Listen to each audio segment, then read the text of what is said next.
had a very emotional last few months. Oh. What was it like when you crossed the line? I really was just smiling from ear to ear. Honestly, I wanted to come into this race very confident in like what I've done this far, and just crossing that line, knowing that I'm an Olympian now, is so surreal. And I know my mom is smiling from cheek to cheek. Like, I know she is beyond proud of me, and that's all I could ever want from her. What would she have said to you, like pre-race, post-race, everything? What would her pep talk have been? She would probably be like,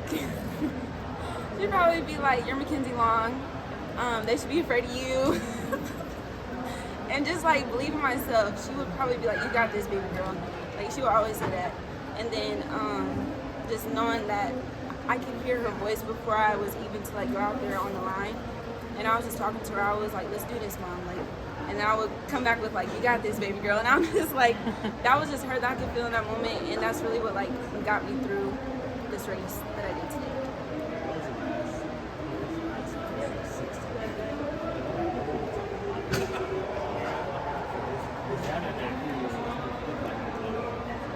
Yeah, I would probably say like the last 60 meters, that's really where I'm like, don't break your form. And that's literally the make or break between finishing first, second, last. Like, don't break your form no matter what. Just cross the finish line as strong as you can, and it'll carry you through. Like, it's a full 200 meters, so that's what I did. And I really just want to be as confident as I can be. What were the last few days like? Like, not making the final in the 100, like, that's a long time to sit around and potentially get in your own head. Yeah. Of course, not making the final, I was upset. But I didn't let that faze me at all. I know the 200 is really where I conquer and really where I empower myself more. So going into this, I really was just keen in on what I've done this past season. You know, like, I've done incredible things this year.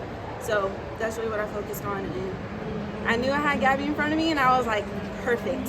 So that's really what I wanted to do. Like, I wanted to go out there and run with her. And I would probably say that's what set me up for just excelling the way that I did. Have you been to Paris before? No, I have not. I've never been outside the U.S. This will be my first time, but yeah, I'm really excited. I'm guessing you don't speak any French? No, not at all. But I guess I'll practice. Because you had Gabby on one side, she carried a pretty big lead. Yeah. What's that like to telling you trials first time that's those two? Honestly, that was probably the most beautiful setup that I could ever have in a race. Given that's really what pushed me to get out in the first 60 meters, first 100 meters. That's what my coach told me to do before I even came here. He was like, make sure you run this first 100 and it'll carry you through. So that's really what I did. I wanted to stay on top of Gabby's hip. And I knew once I did that, I'll position myself the way that I want to in this 200. And that's what carried me through. And I just didn't break my form. Gabby said Shakira said something to you after the race. Gave you a hug and said something. Would you mind sharing that? Or? Yeah, she was just like, keep doing you. Before we even got out to while we was in the tunnel, she was like, I understand what you're going through. Like, keep doing this. And she was like, you got this. So that was really empowering within myself. Like, just to have her say those words beforehand. And it just released some some tension.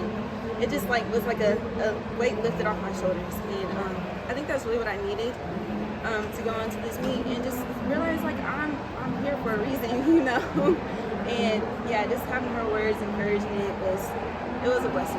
Gabby said yesterday that she finds your story really inspiring. What did she say to you after the race? She said that she had a dream about me. She was like, yeah, I had a dream that you was gonna be an Olympian. I was like, you didn't want to tell me this before we got out here on this line. But yeah, that's what she told me. She was just like, I'm really, really proud of you. And I literally tell her all the time, like, I want to be you. Like, she's inspiring within itself. So that's my goal. I want to be like Gabby Thomas. Mentally, how have you pushed through the last few months? Like, what you said you've heard your mom, but like, how else? Like, that's a very difficult thing to go through, but how have you kind of pushed through mentally? Therapy. Therapy was a huge help within itself. Just like going into these past couple of months and just like not separating my mom, you know, like including her in everything that I do. But that's like talking to her like out loud, like listening to her playlist, like just doing the little things that remind me of my mom, and I include that into the track and field world. And honestly, that's helped me so much. Just like, it helped me in a way of like letting me feel her and letting me include her. And just hearing her voice play back in my head is just like, it pushes me through. I don't even know how much you guys understand, but it pushes me through every single day. What's on her playlist? I was just about to ask. Oh! I want to show y'all this title, but I don't know if I can show y'all her playlist title. You can tell us. I'm gonna say it's pretty. Hold on, I'm gonna show y'all her playlist title. Wait. This is her workout playlist.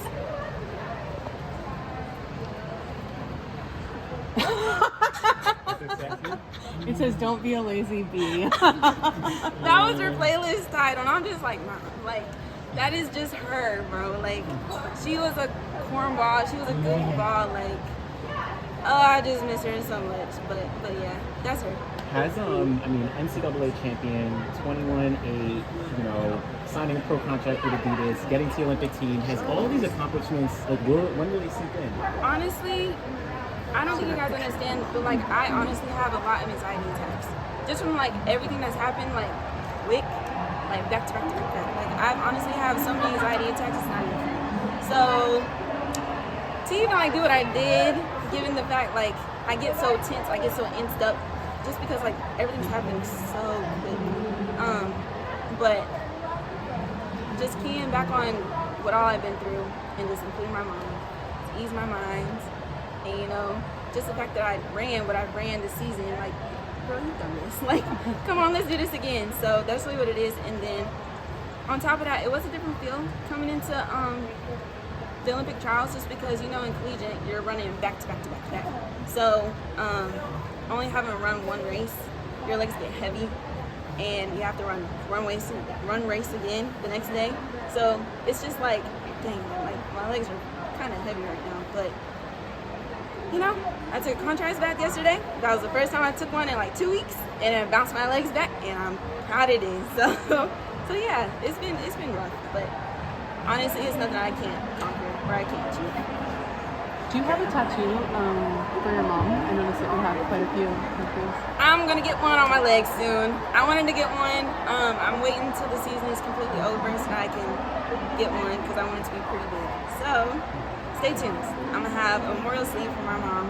I want it on my leg because she was like, get a leg sleeve. And I'm just like, okay, Mom, but it's gonna be hurting, so we'll see. Are you gonna get an Olympic tattoo? Yes, I don't know where though, but that'll be one too. So yeah. You speak very openly about struggling mentally at certain points, but meanwhile you're still succeeding as an athlete. What type of tips can you give to other athletes going through similar things? I just want everybody to know, like, it's more than me on the track. Like, I'm a human. I make mistakes.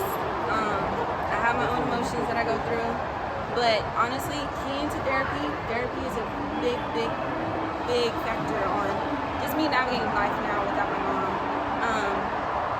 I would probably say that's really where my big application is. Just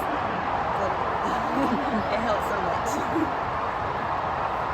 Will you show us that photo on your phone? Yeah. It's your mom, right? Oh, yeah, it is. I want my screen to be bright.